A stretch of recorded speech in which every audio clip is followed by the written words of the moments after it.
Kashmir news में एक बार फिर आपका इस्तकबाल है। जिला कुलगाम में आज बाद दोपहर मौसम ने अचानक करवट बदली। कई पहाड़ी इलाकों में बारिश के साथ साथ ज़ालाबारी हुई। चकवटू, कोरियल, हालन और दीगर मकामात पर ज़ालाबारी हुई है। इस दौरान महकमे हार्टिकल्चर ने मालिकाने बागात के लिए एडवाइजरी जारी की है। उन्हें एहतियाती तदाबीर उठाने के लिए कहा गया है। स्टॉर्म जहाँ पे हुआ है, हैवी हेल स्टॉर्म, वहाँ पे यही है जहाँ पे पत्तों को नुकसान पहुँचता है। वहाँ पे 2 स्प्रेज करनी होती है। मैन को जब स्प्रे पहले करनी होती है 300 ग्राम 100 लीटर पानी में, उसके बाद 3-4 दिनों के बाद 100 ग्राम यूरिया 100 लीटर पानी की स्प्रे करनी होती है। ये बताऊंगा कि मैंने अपने फील्ड स्टाफ को गेयर अप किया है, वो इन इलाकों को विजिट करेंगे और जायजा लेंगे और फिर इसमें एडवाइजरी यही होती है कि जैसे कि मैंने आपको बताया कि इसमें 2 स्प्रेज करनी होते हैं। इस बीच आज टंगमर, कुंजर, मागाम और बिरवा में भी शदीद ज़ालाबारी हुई है। इसके नतीजे में मेवा बागात को काफ़ी नुकसान पहुंचा है। इन मकामात पर तेज़ बारिश के साथ साथ शदीद ज़ालाबारी हुई है। मेवा बागात में हुए नुकसान से मेवा सनत से वाबस्ता लोगों में काफ़ी तशवीश पाई जा रही है।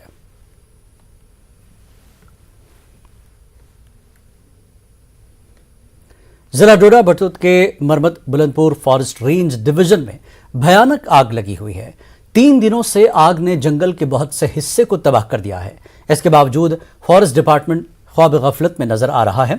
लोगों ने सरकारी इंतजामिया और बटुत फॉरेस्ट डिवीजन से मुनासिब इक़दाम करने की गुजारिश की है, वरना इस आग से जंगल को करोड़ों रुपए का नुकसान हो सकता है।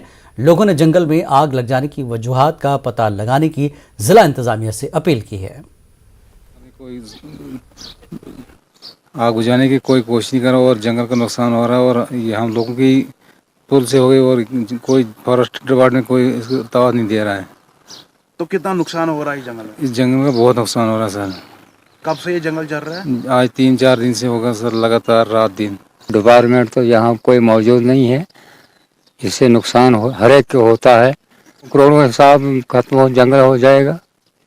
ये डिपार्टमेंट की गलती है। अब इसको कंट्रोल करेंगे तो ठीक ही है, अगर नहीं करेंगे तो ये मुल्क सारा खत्म। और हमने पूरा कंट्रोल करने की कोशिश की। मुल्का ज़मींदारान जो थे, PRA के मेंबरान भी हमारे साथ थे, तो हमने रात के तकरीबन 1-1.5 बजे के करीब जो इस पर मुकम्मल कंट्रोल कर लिया था। तो बीच में जो रॉ मटेरियल वगैरह था उसको धुआं निकल रहा था, लेकिन कल शाम अचानक फिर से तेज़ हवा जो चली उससे आग फिर फैली। तो पूरी रात हमारा स्टाफ जो है वो लोकल ज़मींदारान के साथ जो है वहाँ पे रहे। हमने फायर लाइन जो चारों तरफ से बनाई हुई है, अब फायर जो है वो आगे फैलने का कोई अंदेशा ऐसा नहीं है। अलबत्ता जो बीच में रॉ मटेरियल जो है, डेड फॉलन जो पड़ा हुआ है, उसको धुआं निकल रहा है और ये तकरीबन 2-3 दिन तक ऐसा चलता रहेगा। तो हमें उम्मीद है कि हमारा स्टाफ जो इस वक्त वहाँ है, मैं भी जायकों पर मौजूद हूँ, तो हम यही कोशिश कर रहे हैं कि आग जो है वो मज़ीद आगे न फैले। और PDP के जनरल सेक्रेटरी डॉक्टर महबूब बेग ने वादी में आतिशदगी की बढ़ती वारदातों पर तशवीश का इजहार करते हुए इन वाक़यात की तहक़ीक़ात का मुतालबा किया। बेग ने शेरबाग, अनंतनाग में आग मुतासरा दुकानदारों और ताजरों की इमदाद और मुकम्मल बाज़ाबतकारी का मुतालबा किया। डॉक्टर बेग ने कहा कि शेरबाग में आग की वजह से काफ़ी नुकसान हुआ है। उन्होंने गांधी आश्रम खाकस्तर होने पर भी तशवीश का इजहार किया और वक्फ से इसकी जल्द तामीर नौ करने की मांग की। करें, इसका एस्टिमेशन करें और रिलीफ और rehabilitation as immediately as possible मुमकिन बना दें, ताकि ये फिर से अपनी ज़िंदगी उसी तरह गुजार सकें जिस तरह इस सानिया से पहले ये गुजार रहे थे। अचानक हर जगह पे हमारी जानें तो शायद बच गई, हर जगह पे हमारा करोड़ों अरबों रुपयों का नुकसान हो रहा है और आग की नज़र ये जायदादें हो रही हैं। इमीडिएटली मुझे लगता है इसकी इन्वेस्टिगेशन होनी चाहिए, इसकी पूरी तहकीकात होनी चाहिए, ताकि लोगों को पता चले ये जो आग frequently almost on daily basis पे आजकल हो रहे हैं, इनकी वजह क्या है, ताकि ये लोगों का हक बनता है कि वो जानें कि ये क्यों हो रहे हैं। कुपवाड़ा जिले के सरहदी इलाके केरन के स्कूलों में असातिज़ा की कमी की वजह से दर्स व तदरीस का अमल काफ़ी मुतासर हो रहा है। लोगों का कहना है कि असातिज़ा की कमी की वजह से उनके बच्चों को मयारी तालीम नहीं मिल रही है। BDC मेंबर करना ने कहा कि उन्होंने कई बार इस मामले को आला हुकाम की नोटिस में लाया, मगर अभी तक कुछ नहीं किया गया है। इस इलाके में इंटरनेट सहूलियात भी दस्तयाब नहीं है और बच्चे ऑनलाइन क्लासेस से भी महरूम है। सीएमओ कुपवाड़ा अब्दुल हमीद फानी ने न्यूज़ 18 उर्दू को बताया कि बहुत जल्द स्कूलों में असातिज़ा की कमी को दूर किया जाएगा। ब्रह्मदजी जो स्कूल है उसमें 40 बच्चों का रोल है और 2 टीचर थे, 1 टीचर को उठा लिया है। इसी तरह कलश में कम से कम 150 बच्चे का रोल है और 2 टीचर है वहाँ पर।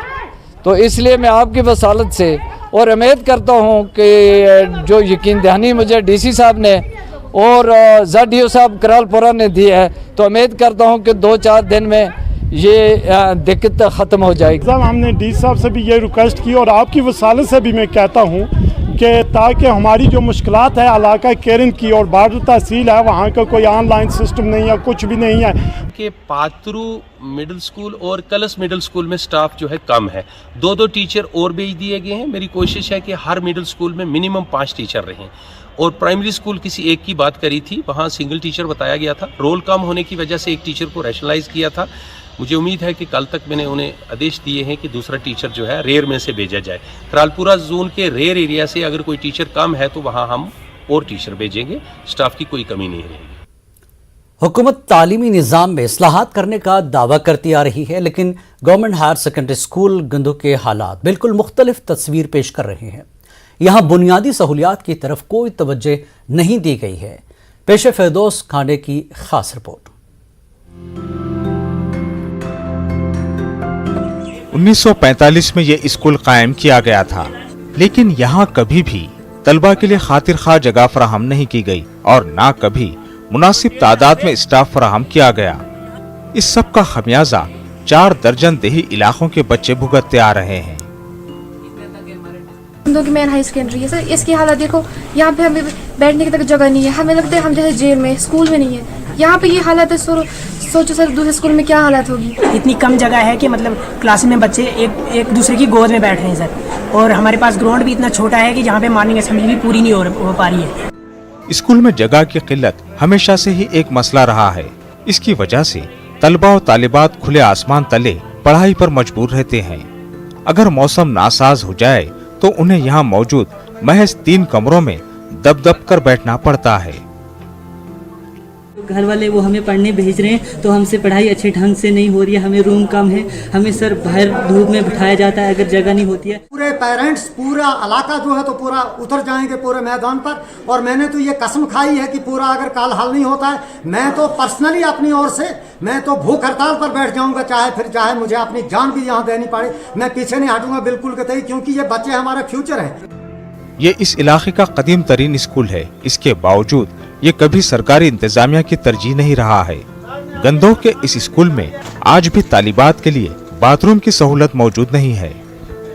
इन बच्चों की इतनी बड़ी प्रॉब्लम है, पढ़ाई कहाँ, शिफ्ट कहाँ, और ये तो अकोमोडेशन है ही नहीं। 4 कमरे इनके पास है, एक तो वो भी अनसेफ ही है, बाकी तो है ही नहीं इनके पास कोई अकोमोडेशन की कोई प्रॉब्लम। बहुत बड़ी प्रॉब्लम बच्चों की। गवर्नमेंट कहती है कि डिजिटल इंडिया, बेटी पढ़ाओ बेटी बचाओ। आपने हालत देखी, ये क्या बेटी बचानी है? बेटी पढ़ाना ये है कि बेटी को बैठने के लिए यहाँ पे जगह नहीं है, तो वो बेटी कहाँ से कैसे पढ़ेगी? बेटी रात को 10 बजे अगर स्कूल से घर पहुँचती है तो वो बेटी कहाँ पढ़ेगी? पास 3 रूम्स हैं और बच्चे जो है सारे 500 के आसपास हैं। ये मेरी अकोमोडेशन है और साथ में ग्राउंड अगर कहीं पे होता तो चलो कुछ टेंट वगैरह करके हम इंतजाम कर लेते, वो भी मेरे पास नहीं है। जब टॉयलेट्स की बारी आती है तो टॉयलेट्स में बनाने के लिए जगह ही नहीं है। 2 टॉयलेट्स हैं, उनका भी सेफ्टी टैंक बहुत छोटा हुआ है। इस स्कूल में जगह की कमी के ये मुंह बोलते सबूत सबके लिए लम्हे फिक्रिया होना चाहिए। अब उम्मीद की जा सकती है कि हुकूमत इस स्कूल में तलबा को दरपेश तमाम मसाइल का संजीदा नोटिस लेकर दरकार इक़दामात को यकीनी बनाएगी। न्यूज़ 18 उर्दू के लिए भलीसा से फिरदौस खांडे की रिपोर्ट। डोडा घाट सड़क पर सिक्योरिटी फोर्सेस को एक बारूदी सुरंग मिली है। फोर्सेस को यहां एक मुश्तबा थैला मिला था। पुलिस के मुताबिक थैले के अंदर आईडी रखकर उसे सड़क के किनारे नस्ब किया गया था। पुलिस ने डॉग स्क्वाड की मदद से इस आईडी का वक्त रहते पता लगाया। इसके चलते सड़क के दोनों तरफ से ट्रैफिक की नकलो हमल को बंद कर दिया गया। पुलिस ने बम डिस्पोजल स्क्वाड को तलब किया है। जल्द ही आईडी को नाकारा बनाया जाएगा।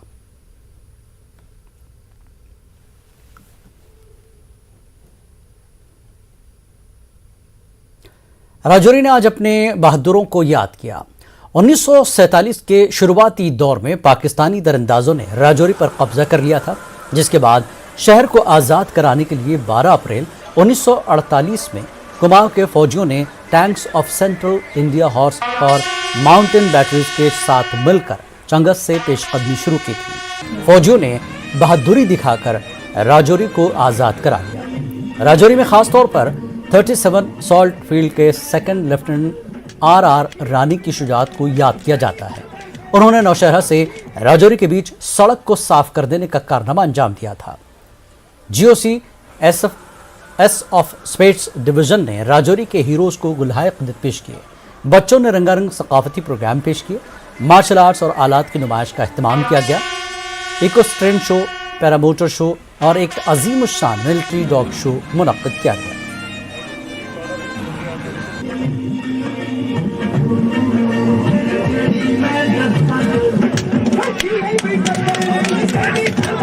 धन्यवाद दूंगा अपनी भारतीय सेना को और मैं उन जाबाज शूरवीरों को जिन्होंने अपनी जान इस मातृभूमि पे निशावर करके इस मातृभूमि को उन खूंखार पंजों से जो है वापस लिया और यहाँ के रहने वाले हिंदू, मुस्लिम, सिख, ईसाई जो नेशनलिस्ट लोग यहाँ पे बसते थे उन सब की रक्षा की। राजौरी एक बॉर्डर टाउन है।